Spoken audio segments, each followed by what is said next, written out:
If you're interested in buying a home and you don't know exactly where to go, you're in the right spot. I'm going to make it nice and simple to show you exactly where to go start to finish in the home buying process and exactly what that looks like. The very first thing that you need to do is you need to get pre-approved for the house if you're looking to get a loan on the house. If you're buying cash, that's a whole different story. That's a different video. But this one, you need to get pre-approved. There's different programs out there. You can do 0% down, 3%, 3.5%. Standard FHA loans, that's the 3.5%. Standard conventional loans, 3%. Of course, you can put as much as you want down, but that's where it starts at. All in all, you need to get pre-approved before you do anything. And if you don't know where to get pre-approved, hit up a local real estate agent that you know and you trust. And if you don't know any, start interviewing some. I'm licensed in Oregon and Washington, so this process might look a little bit different if you're in other states, but for the most part, it should be somewhat of the same information. Once you get pre-approved, now we can start the home search. And for myself, when I start working with a client, I like to figure out what area you're looking in, what's your price range, how much do you want to spend, all that, and then we can start diving into getting a more dialed in home search for you. And then from there, it'll automatically start sending you houses so you don't have to go search through Zillow all day and have a million different houses that you're looking at. It'll be hitting exactly what you're looking for. And then at that point, you can figure out what style house you want to go for, or dial in your search a little bit more into the niche things.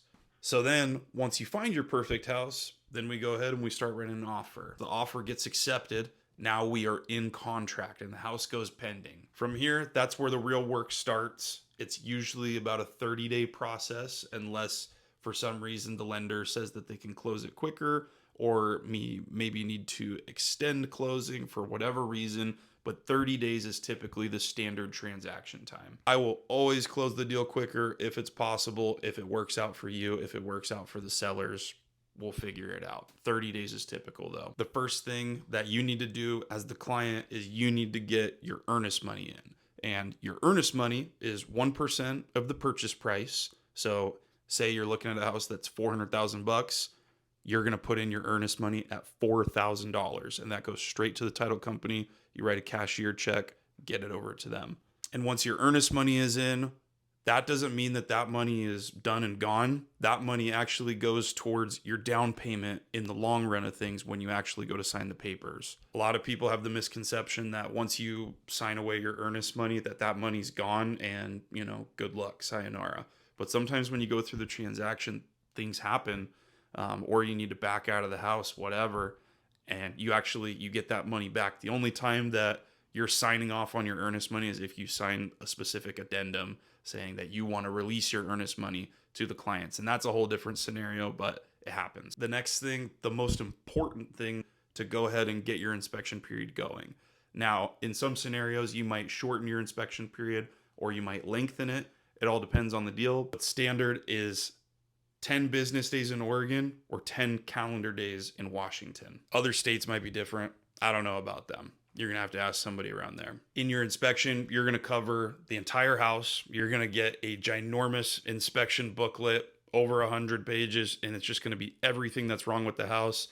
Typically, first-time home buyers see it and they start panicking about everything, but I can definitely walk you through the things that you should worry about or the things that you don't need to worry about, or at least the things that are common in our area. This is one of the out-of-pocket expenses that you will have to come up with, that you need to pay out of your pocket, that you will not get that money back. Once you pay it, that money's gone, but you need to do it because it is incredibly important for the negotiating process and also just knowing what you're getting into with your house. If a house has some sort of major issues with it, you definitely want to get those either addressed or back out of the deal because the other people aren't going to deal with it. You don't want to deal with things that are going to be major issues for you with the house. And I can definitely help out with that. From there, once we figure out what's wrong with the house, we figure out what's important, what are the things that we need to deal with, what are the buyers willing to endure. But we start negotiating after the inspection. So we start looking at getting potential bids. If there's issues with the house that need to get addressed, seeing what the cost would be. Is it something that the buyers are okay with? Is it something that the sellers are willing to fix? Is there a different way that we can negotiate it? And that's how I do my part of it, is I negotiate all that on your behalf. And I know how to work that deal out. So the negotiating part is definitely my busiest time in the transaction, where you guys are just telling me exactly what you're looking to get done, what we need to do, and then I try to find a meet in the middle place with the sellers and you guys, to figure out what's a good deal for both of you guys.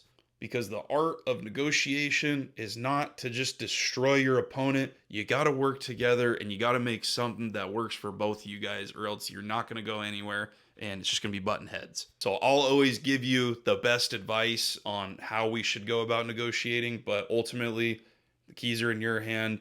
You tell me how to deal with it, and then I'll go from there. But I'm going to lead you in the right direction. After everything is negotiated, say we get the roof nice and fixed up, we got some closing costs paid for, or discount on the house, whatever we ended up doing, we move forward to the appraisal process. And the appraisal process is the next big thing in the transaction, because the bank basically wants to make sure that, yes, this house is at value. You're not trying to buy a $200,000 house for $1,000,000. Now the bank's at risk if they're paying too much for the house. And typically the appraisal goes just fine, because the realtor, we should be looking at the different comps in the area and seeing that, yes, this house is worth $400,000 in this case. And I would say that the appraisal is definitely the lender's busier part of the transaction, just like negotiating would be the realtor's most busy time during the transaction. But during this time, make sure that you're just getting your documents into the lender as quickly as possible, because every day that you're potentially late getting documents over to the lender is potential days that you are losing in the transaction.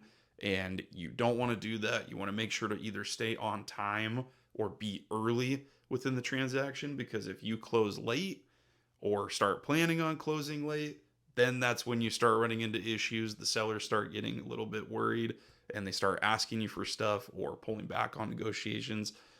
You just don't want to deal with it. Just stay on time with the transaction so you have the ball in your court. So in this, we want to make sure that the appraisal either comes in at value, which if you're buying the house for $400,000, you either want it to be $400,000 or you want it to be above $400,000. If the house comes in below value, then we start running into some potential issues. As long as the appraisal comes in at value, the transaction continues. If it comes in below, then you might just have to negotiate a little bit, but we'll figure it out from there. And this cost, typically appraisals are anywhere from $700 to $900. I just like to round it at 800, but I don't want to tell you it's going to be 850 when it might be 900. So just budget anywhere from 700 to 900. So with both the inspection period and the appraisal period, you're going to be one to at least budget, 1,500 to 1,800 bucks, just so you have all your ducks in a row. Once the appraisal comes in at value, then the lender goes ahead and gives the go ahead, the clear to close, and I just stay in communication with the listing agent. And then from then, we figure out how we're going to get you guys your keys. We go and we sign the papers, and then we're closed. And then once we're all closed up, I get you your keys, and then you move into the house. You're all good to go. You're the homeowner now. But typically, this process takes about 30 days, depending on how picky you are to find your house. You could maybe find it on the first one. You could find it in a week. It might take you months. Every client's different. Sometimes people buy the first house they see. Sometimes it's the 20th house they see. It just depends. I hope you found this video helpful. If you're looking to buy or sell in Oregon or Washington, I'm happy to help you. I'll leave all my numbers and everything in my bio, so you feel free to reach out to me and I'm happy to help.